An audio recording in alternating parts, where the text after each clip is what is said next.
hasta donde nos toque, porque una vez seamos raptados y quitados de esta tierra, ya no podremos hacer nada más, excepto cuando entremos en el reino milenial literal de Cristo Jesús. Pero hasta ese momento tendremos entonces que preocuparnos por esa cosecha milagrosa y por esa pesca milagrosa del fin de los tiempos. Amén. Entonces vamos ahora a hacer la conexión con lo que les había dicho sobre ese emperador romano. La escritura en Daniel dice, en Daniel 7, versos 7 y 8, ahí lo puede ver, está pequeño, pero es lo que dice, 7, capítulo 7, versos 7 y 8. Tenía 10 cuernos, surgió otro cuerno y 3 fueron arrancados. ¿Lo pueden ver? Ok, 10 cuernos, surge otro y 3 son arrancados. 10 más 1, 11, menos 3, ¿qué? 8. En Daniel no se dice nada más, pero podemos entonces considerar esto que aparece en el libro de Apocalipsis. ¿Por qué Juan identifica este cuerno como el octavo? Y eso está en Apocalipsis 17:11. Literalmente en el griego dice octavo. Entonces, esto es lo que les quiero mostrar en esta noche para tener una idea más bien de qué estamos hablando, de qué personaje es el que va a jugar ese papel del anticristo y por qué va a ser mucho más feroz y mucho más efectivo que Antíoco Epífanes. El octavo sucede que era el nombre que se le imponía en Roma a los hijos nacidos en octavo lugar. Aquel primer anticristo de la dinastía de los Seleucidas vino a ser el séptimo. Este se identifica como el octavo.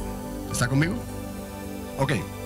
Era el nombre que se le imponía en Roma a los hijos nacidos en el octavo lugar. Cayo Octavio, hijo adoptivo de Julio César, fue el primer emperador de Roma después de su victoria sobre Marco Antonio desde el año 27 a.C. Viene de octavus, octavo. So que queda entendido que al mencionarse octavo en griego, se está hablando de una relación que puede conectarse, ¿está conmigo?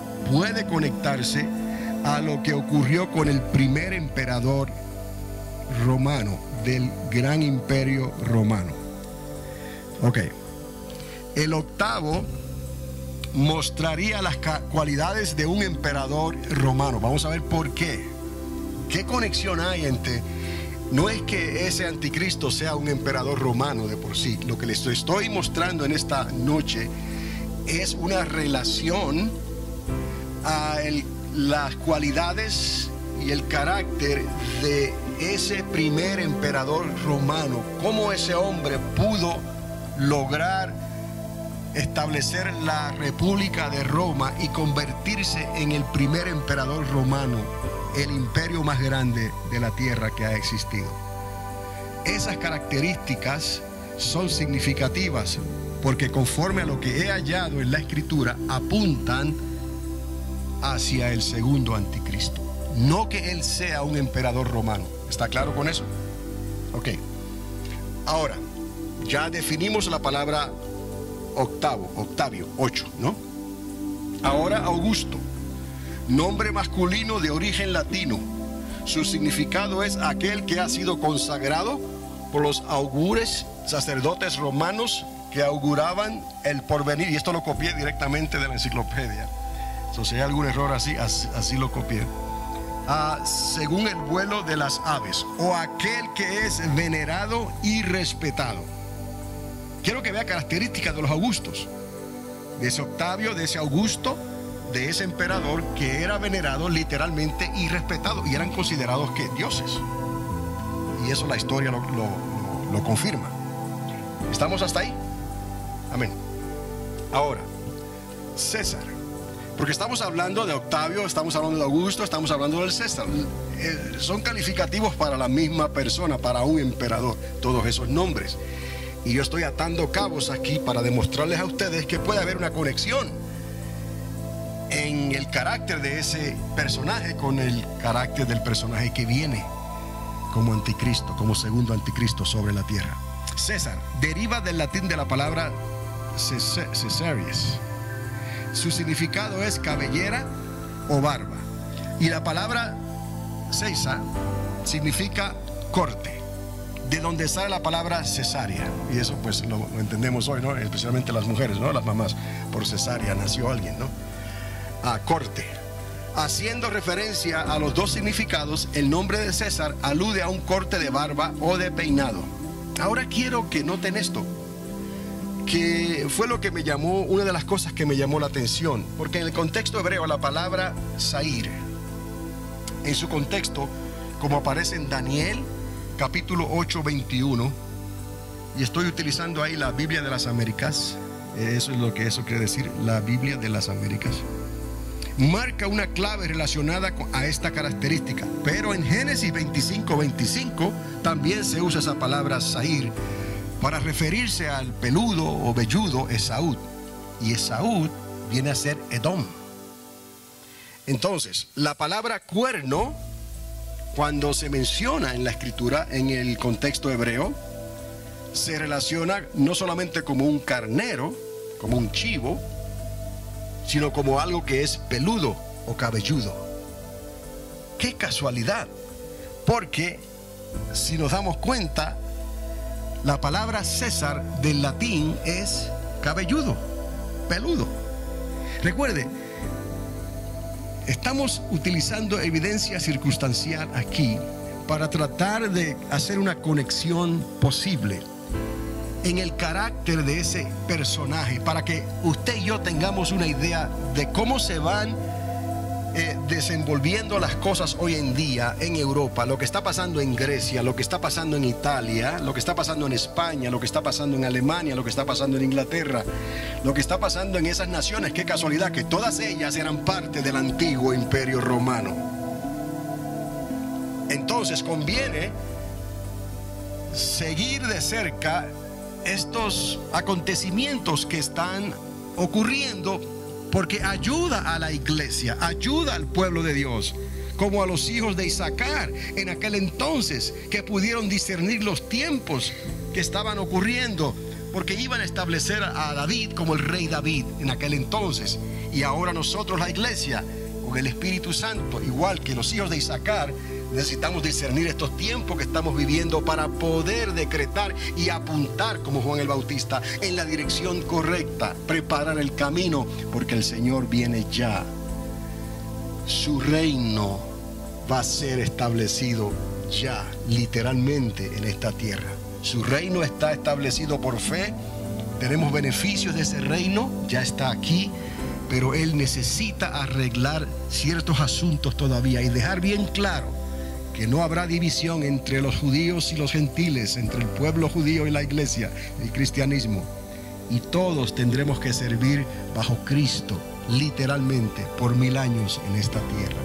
Y entonces Él entregará el reino al Padre, y el Padre hará descender la nueva Jerusalén, la desposada. Y entonces vendrán cielos nuevos y tierra nueva, un nuevo universo, con el árbol de vida y el río de vida. Entonces es necesario ir entendiendo estas cosas, porque lo que Dios está a punto de hacer le conviene a la iglesia, porque nos está restaurando a ese primer amor por Dios, pero también a esas primeras obras. La iglesia no es un programa social. La iglesia se le dio poder y autoridad para que pudiera ser celosa por su Dios, como Dios es celoso por ella. No es una iglesia que tiene amoríos con el mundo y que está viviendo un evangelio de conveniencia por la multiplicación de los peces y los panes o por lo que sea. No es un programa social. A los pobres siempre los tendremos con nosotros, dice la Escritura.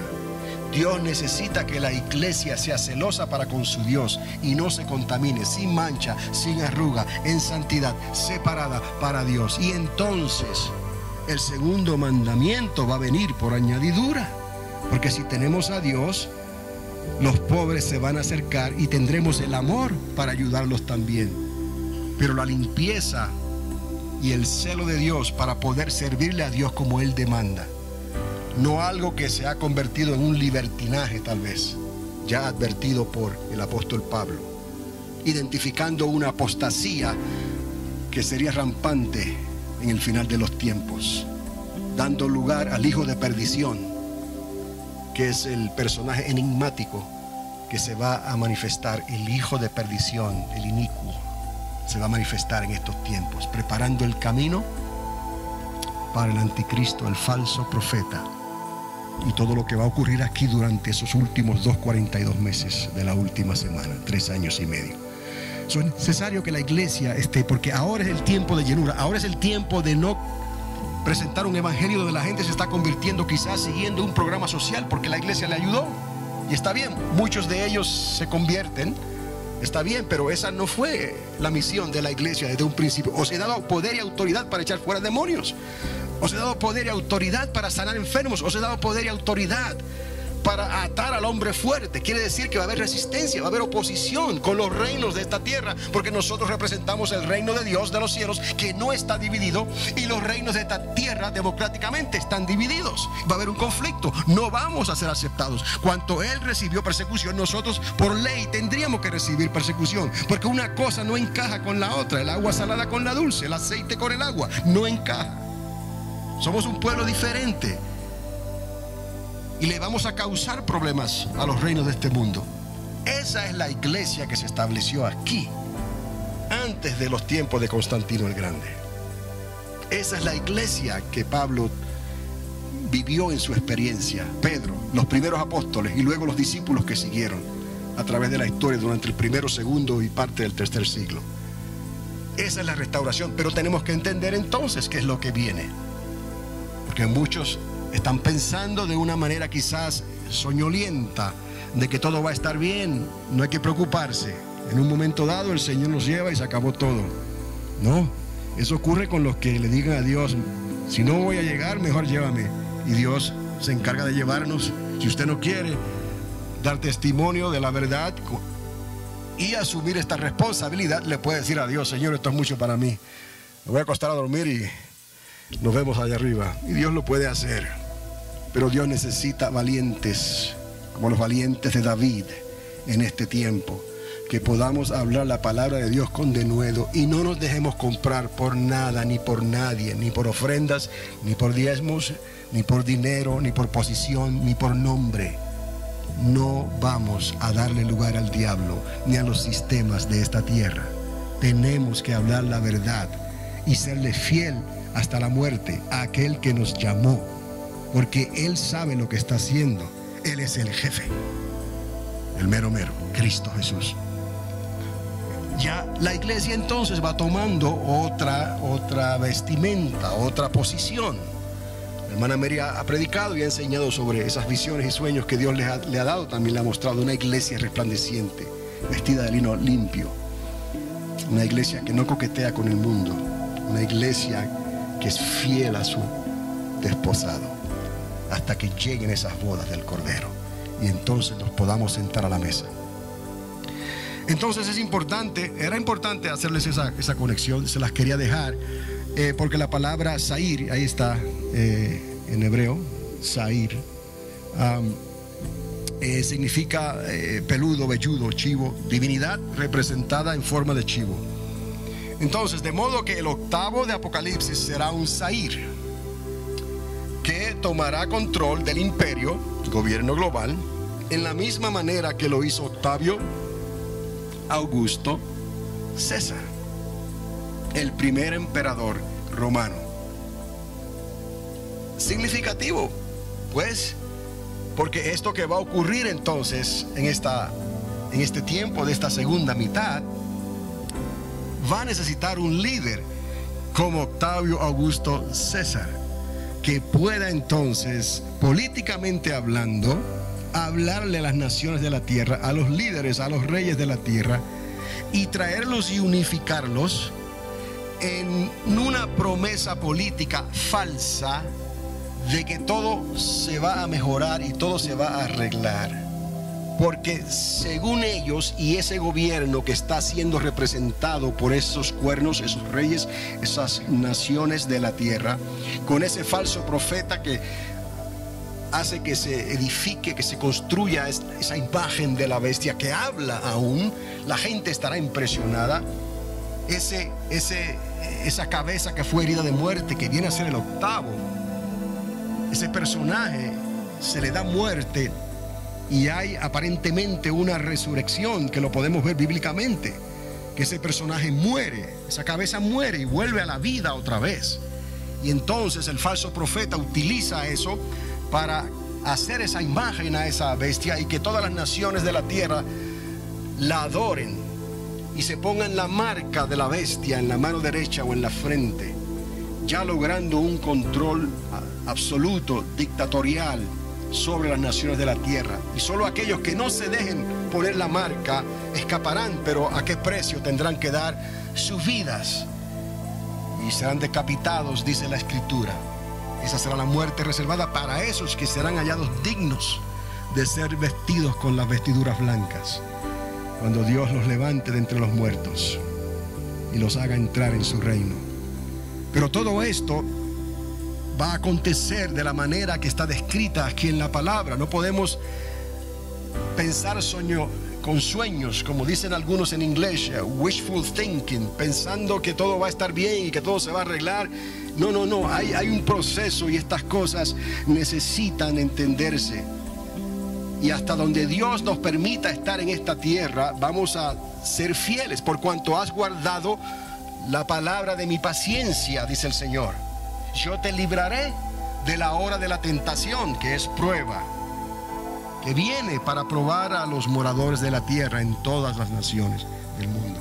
Eso quiere decir que la iglesia tiene que estar preparada para llegar al final de esta carrera, de esta comisión, de esta comitiva, porque somos un ejército. Estamos en realidad sirviéndole al Señor en un operativo militar, una disciplina militar, por decirlo así.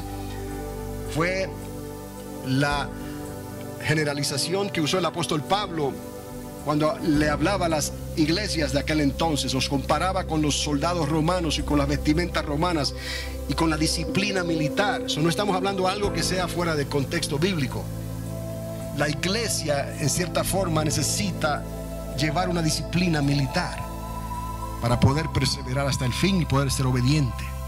Entonces, entender estas cosas es imperativo, es necesario para poder hablar con convicción y que nadie te saque de tu posición, porque se seguirá hablando por ahí, por los medios de comunicación, se irán trayendo otras interpretaciones para aliviar la conciencia, para acomodar al gobierno de las naciones con lo que representa la iglesia y el pueblo de Dios, algo que nunca podrá realmente asimilarse. Los reinos de este mundo y el reino de Dios no podrán asimilarse jamás. Solo hay un reino y solo hay un Señor, y es Cristo Jesús. No hay lugar para otros. Entonces, este octavo podrá ser un Zair que tomará control del imperio, gobierno global, de la misma manera que lo hizo Octavio Augusto César, primer emperador del antiguo imperio romano.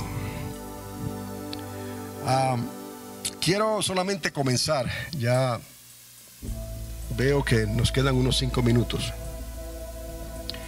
pero aquí quiero que anote, si está tomando notas, quiero que anote, es Daniel capítulo 7, verso 7. He aquí una cuarta bestia, terrible, espantosa y en gran manera fuerte, que tenía enormes dientes de hierro. Daniel da en la palabra que él escribió, da lugar a que podamos ver ese anticristo primero, Antíoco, ese cuerno pequeño, y también el segundo anticristo de la semana 70. Por eso es que les estoy diciendo que anote los versículos para que cuando los repase usted mismo pueda ver esa esa proyección doble que hace el profeta. Quizás él no está entendiendo completamente lo que está diciendo, porque le costó a él mucho sueño y enfermedad y trabajo, pero él fue recibiendo la interpretación de esas terribles visiones. Y el ángel Gabriel, con mucha paciencia, fue y le visitó en 2 o 3 ocasiones para explicarle la interpretación de estos sueños, y le dijo: séllalas porque son para el tiempo del fin. ¿Estamos? Ok. Aquí una cuarta bestia, y ya no estoy poniendo entonces las 4 bestias anteriormente, sino que estoy poniendo este dragón, que significa esa cuarta bestia que usted vio con el círculo, ¿no?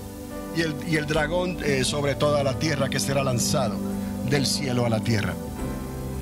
Y de hecho, ahora en el mes de febrero, creo, oficialmente la China comienza a celebrar el año del dragón. Ahora creo que en febrero.